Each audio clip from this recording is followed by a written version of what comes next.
Excuse me, good morning. Happy Wednesday. Let me find my voice here this morning. Good morning, happy Wednesday. It's Let's Talk Business Wednesday. And today we're going to talk about SOPs and KPIs.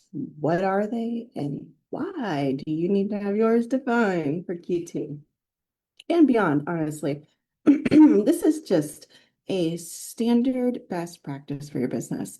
So one of the things that you've probably heard, like as an anecdote, or maybe you work in construction, is they'll say in construction, you want to measure twice, cut once, right? Otherwise, you cut twice, measure twice, three times, four times, and it just makes work a lot harder. That's kind of the concept of having your standard operating procedures outlined so that your foundational practices in your business can function regardless of transition, which is inevitable, and then have KPIs that are aligned with your goals that allow you to know whether or not you are productively achieving something, right? And so we all want to know um, with absolute certainty that we are in fact being productive and we are in fact moving towards something that's meaningful in our lives. And so this is how we do that. So we're going to talk about this. So part one, we're going to talk about KPIs. If you don't measure it, you're guessing. That's right. So let me say it straight like this. So most businesses or business owners are not running a business as much as they're reacting to one. Like they're busy, they're posting, they're selling, they're networking, but when you ask them what numbers are you tracking weekly, it's usually like crickets or just an awkward response, honestly. So today we're going to fix that. So hang with me, we're going to have fun. Let's start with the very basics. We don't have any expectations that you understand the vocabulary that we use. So let's talk about it. So KPI stands for Key Performance Indicator. That translates to a real number that tells you if something is working. That's essentially all that means. That's it. Not all numbers matter, just the ones tied to results. And sometimes when it comes to identifying our KPIs for our business, we struggle because we are not clear about the direction we are moving in as a business. So in order to establish KPIs, you need to have an understanding on where you're going. What is the overall goal for the year? And then from there, you can develop your KPIs. So if you do not have your goals established, just hop on a calendar because you're a little behind and we want to help you get caught up. And then you can move into this exercise. So let's talk about it in the most simplistic way because I'm not here to overcomplicate anything. If your goal is to lose weight, and I'm just going to use that as an example because it's so easy to understand. If your goal is to lose weight, stepping on the scale and getting a number would be the KPI. Calories eaten and tracking that number, that would be the KPI. And then workouts completed, that would be the KPI. But things like what time you woke up, what you wore, how you feel, those are not KPIs. So just to kind of separate it out, it's something that's measurable and trackable. How you feel is subjective. What time you woke up is relative. What you wore is also relative, right? They're not KPIs. So from a business example, if your goal is to make money, and I don't know any business owner that starts their business to not make money. So if the goal is to make money, your KPIs might be number of leads, number of sales, Maybe it's tracking calls, like how many sales calls you take, or the conversion rate, like how many people actually say yes once you do get them on the phone. And definitely revenue per sale. Revenue numbers are big. You want to track those. So the problem most people have, or like kind of where we see them go wrong, is they track random numbers, or what I like to call vanity numbers, but like not relevant numbers. So they might make you feel good, like, oh, I get a lot of views on Facebook from my reels, or um, maybe it's like, oh, I have a lot of followers. Those are vanity numbers.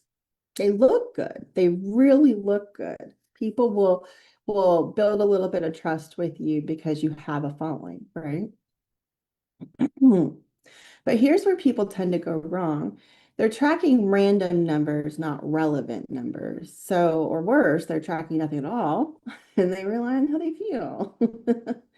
And I feel like business is slow is not a uh, it's not a reason to make changes in your business, because it's just a feeling. But what do the numbers say? Because feelings don't scale at all, but data does. And whatever you track grows or expands or does whatever it is you want to do. So the KPI framework, I think in the most simplest way for me to explain it, is it's goal, driver, KPI. Okay, so you define the goal. Let's say I want to make $10,000 each month. Okay. And then you identify the drivers, like what creates the result. So maybe to make money, you need leads. Maybe you need conversations, like you need to go networking. Maybe you need sales. Maybe you need ads. I don't know. It depends on your business, but you have to identify your drivers. What creates the result? And then you need to assign the KPIs to each driver. So now we're going to be tracking things like leads per week, calls booked, sales closed, average sale amount, or average basket size. These are real important numbers because you can make a lot of strategic decisions as you watch these numbers ebb and flow. And you can learn a lot about your business by watching these numbers, um, including predictability of revenue slumps and cash influxes. So you really want to get clear on what numbers you're tracking and track real numbers. Track numbers that matter, not numbers that make you feel good, numbers that matter. Now, if you're tracking leads per week, calls booked, closed sales, average sales amount, now we're we're able to make strategic decisions. Now, if your revenue is low, and this happens, so it's no judgment, no panic, right? We're not reacting this year. We're not reacting. We are in control of our businesses. So if we're revenue is low, it's always one of these things. It's either not enough leads, not enough conversion, or not conversations, or not enough conversion. So that's it. It's really not a mystery. It's like, this isn't a surprise. Okay, we already know. We're not reinventing the wheel. We're not reinventing how humans work. We already know what the problem is. It's either you need leads, you need conversations so that you can develop leads, or you need conversions. Like your product, your sales pitch isn't working, or your messaging isn't clear, something, but it's not a mystery. You just need to be honest about it. And a simple KPI setup, let's say like if you were starting from scratch, and of course, depending on your business. So take this for a grain of salt. If you were starting from scratch, maybe your weekly KPIs are like leads generated, sales conversations, sales closed, and revenue. But depending on your business, there might be something else that needs to be tracked too. And I'm kind of looking at it at a very high level, but please consider your individual business, because you may have valuable numbers that need to be tracked in order for you to make those strategic decisions. So if you're starting a dashboard for the tracking, at least do leads, sales, conversations, sales closed, and revenue. That's like a starting dashboard for anyone. It doesn't matter what you sell, that usually works. And then you don't need to be tracking 20, 40, 80 metrics. I mean, you might have to if you have a specific type of retail business. I don't know. But most likely you need to track the 4 or 5 that really matter. And so be very specific, be very clear about what those numbers tell you and what information you need to drive your proverbial ship to its destination. Now, if you're wanting to track with intention, I recommend tracking weekly, not monthly. Like actually time block on your calendar time to either check in with your team. And if you are your team and there's no one else on your team, do a team check-in. Do that check-in at the beginning of the week with yourself. Treat your business like you are the CEO and you will run it like a CEO. But if you treat it like you are just an employee unto yourself, you are going to run yourself ragged. So look at your KPIs weekly, not monthly. Monthly is too late. Weekly will help you fix the problem fast. And that's what the point is you've got to get all the roadblocks out of your way from achieving these goals.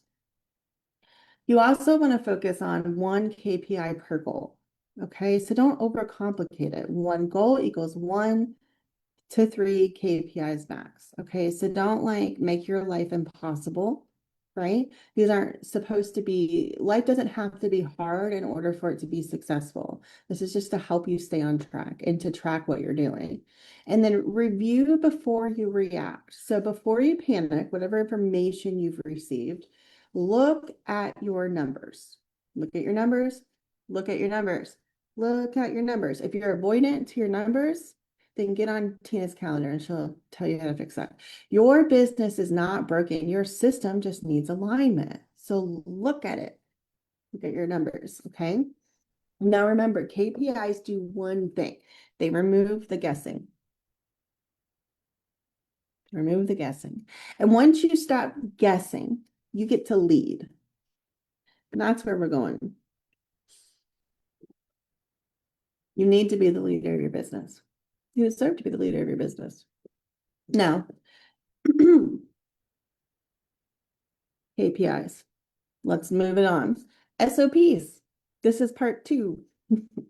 So if it only lives in your head, it's not a system. So hang in there with me. Let me paint you a picture. If you're the only one who knows how to do things right, so everything has to come back to you. Questions, mistakes, fixes, that is not leadership. We call that a bottleneck. And today we're going to fix that. Okay. So if you're doing a self-evaluation with me and you're like, oh, I have the bottleneck, we're going to fix it. So hang in there with me. I got you. Let's start with this. What is an SOP? SOP stands for Standard Operating Procedure. That translates into a step-by-step guide on how to achieve something critical in your business, like a recipe. And I like to think of it like a recipe or a checklist, something very simple. Things do not have to be complicated for them to be functional. Just remember that. You don't have to have hard things put into play in order for you to be successful. So making a peanut butter sandwich. This is like my favorite. Okay.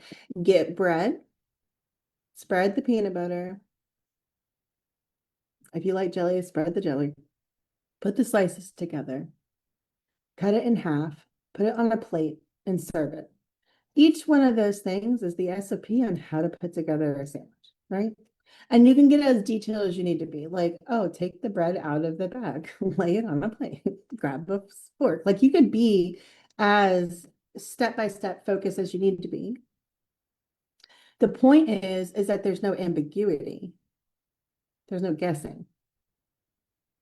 right? We want to eliminate anything that makes assumption in our business because assumptions lead us to having to react, right?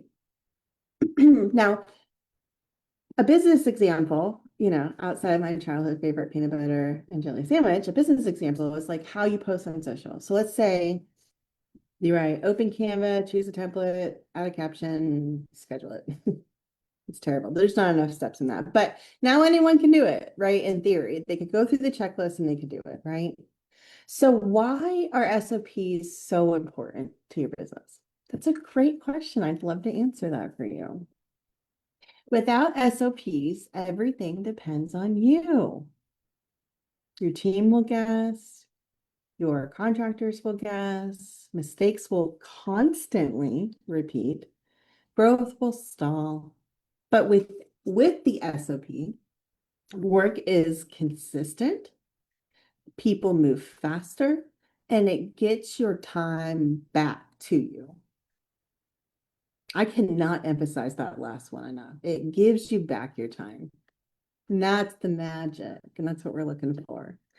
Now, if your business cannot run without you, you do not have a business. You have a very wonderful job. And that might serve you, and there are zero judgments, okay? If that is what you were hoping for, and that's enough for you, and it does what you need it to do for your life, there is no judgment. I love that for you. Most of the women we work with, though, are not looking to have self-created jobs. They're looking to grow and scale.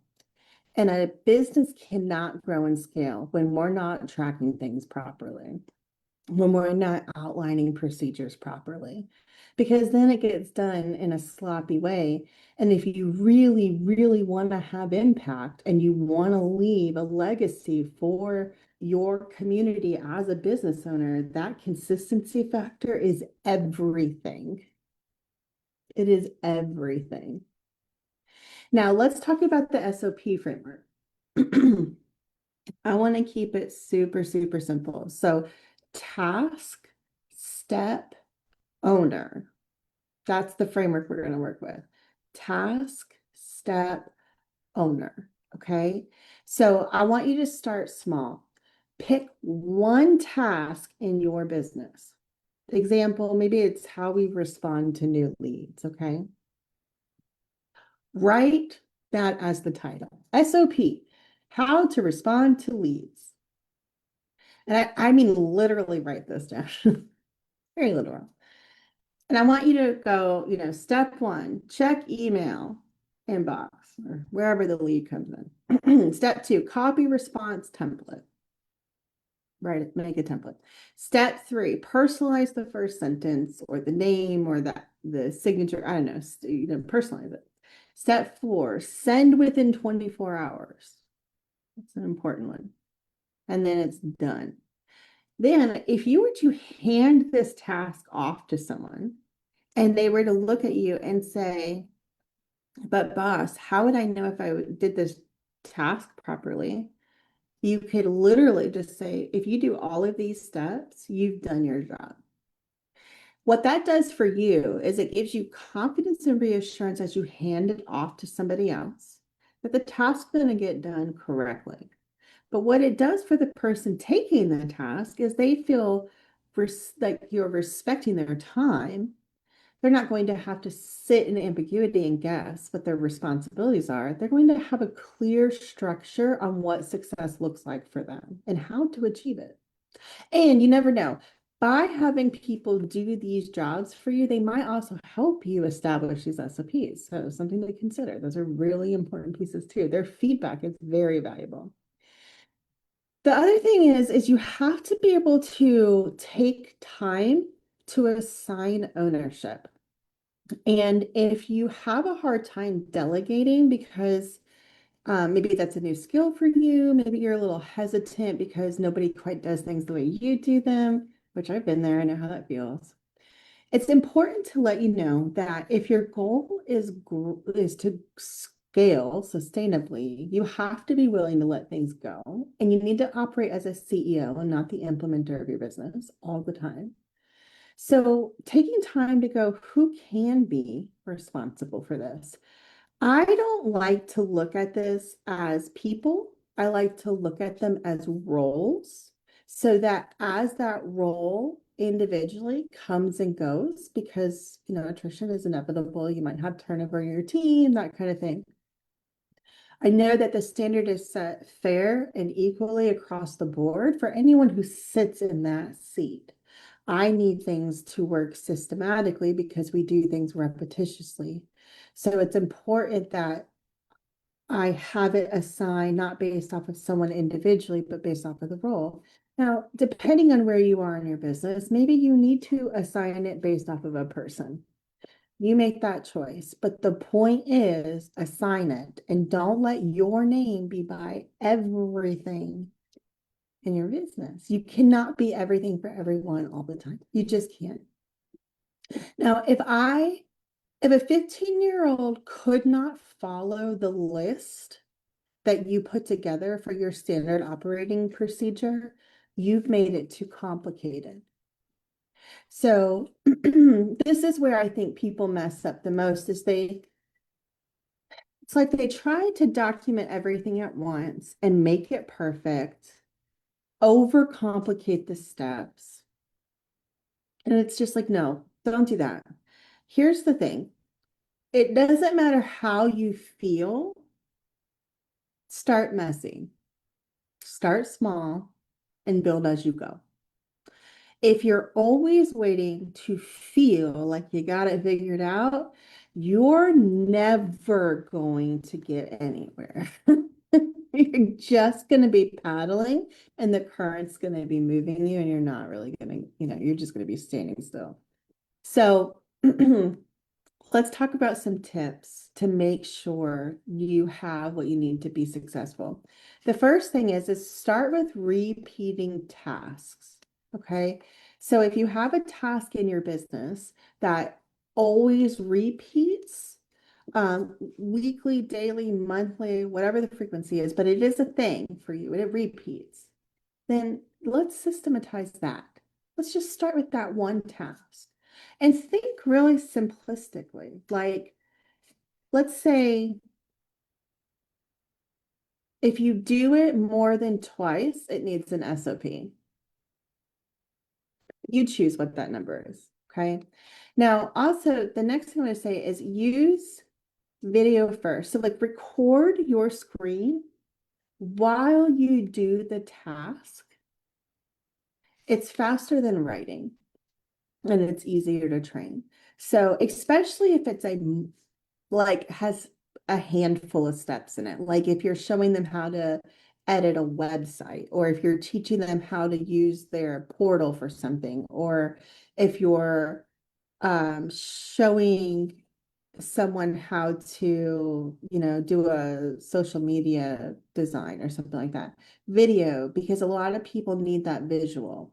The second best to that is going to be screenshots. So for example, let's say it's a standard operating procedure on how to upload a post to Meta on social media through Scheduler.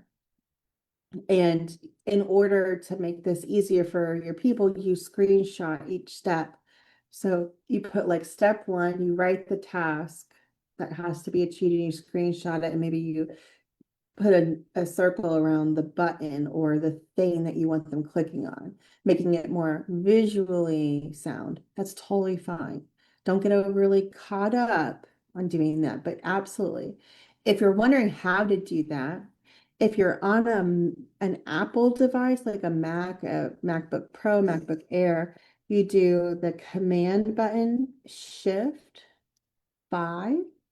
You can both record your screen and screenshot your screen. Command Shift 5. If you are on a Windows device, there in your start menu, go into your search tab, there is a snipping tool. Type in snipping tool, SNIPPING, and that will populate a same thing. You show what screen you want to take a picture of or record, and it'll go from there. use those features to help create your SOPs because it makes things more effective in the long run and it reduces ambiguity. The third tip is update, don't abandon. So your SOPs are not necessarily permanent, they might be seasonal. So as the business evolves and your business kind of like grows or expands, things might go, oh, that doesn't work for us anymore. So don't look at your SOPs as a forever thing. Just look at your SOPs as a resource that gives you a guide to keeping things consistent time and time again, because that's what we're going for. Now, if you're still on with me, thanks for hanging. I know this was kind of like very formal. I really wanted to make sure that we touched on this because you've got to do this before we go into Q2. I really want you to take some time to audit your business. What the KPIs are what's happening in your business, and the SOPs, how your team is going to implement those things. So when those two work together, you don't just have activity, you have a system, a strategic system, and system scale. People alone just don't. You need a system put into place so that you can get to where you want to go. So get those goals set up and define for your business, and then start going into your business and going, what can we concretely do every time the same, and it will give our client a 10 out of 10 experience. And now that is the standard. Write that out. And then when you're looking at your KPIs and your metrics, if you don't hit the KPI, talk about it with your team. Talk about it. What you talk about can change. What you don't talk about will repeat itself over and over and over again. Talk about it with your team. Hey, we dropped the ball. We missed the mark. We didn't quite get it. We had a customer complaint. Whatever the KPI is, do better. It's not a punishment to acknowledge that there was a deficit. I think it takes strength and leadership and strength in yourself as a part of a company to acknowledge some days are just simply better than others. It's not a punishment to be aware of yourself. It's a gift. And when we have KPIs, they kind of help character check us. They help make sure we're in our integrity, which is delightful. At least I think it is. So if you joined me today, thank you so much. Remember, KPIs are the scoreboard, SOPs are the playbook. I hope this was beneficial to you today. You need both if you want to win in 2026. So I highly recommend take some time, do your research, map these out. And if you do map them out and you want to double check them with someone, me and Dina want to say hi to you. So hop on our calendars. We'd love to see you. All right. Well, that's it for today. If you're going to the business luncheon today, we are so excited. The room is going to be packed. Julia Healy is speaking today. She's from United Charitable. I'm so excited. She'll actually be on Let's Talk Business Wednesday next week. So you'll want to watch it with me. We'll do an interview after her talk at the luncheon. And we're just so excited. We've got a lot going on in the sisterhood. And if you're not a part of our sisterhood, I want to personally invite you to join our sisterhood. We are not only having a good time, but we're strategically making moves to move ourselves forward together with women that are like-minded and kind and highly motivated. So you're welcome to join us. Thank you for watching this week. I will see you next week. Bye-bye.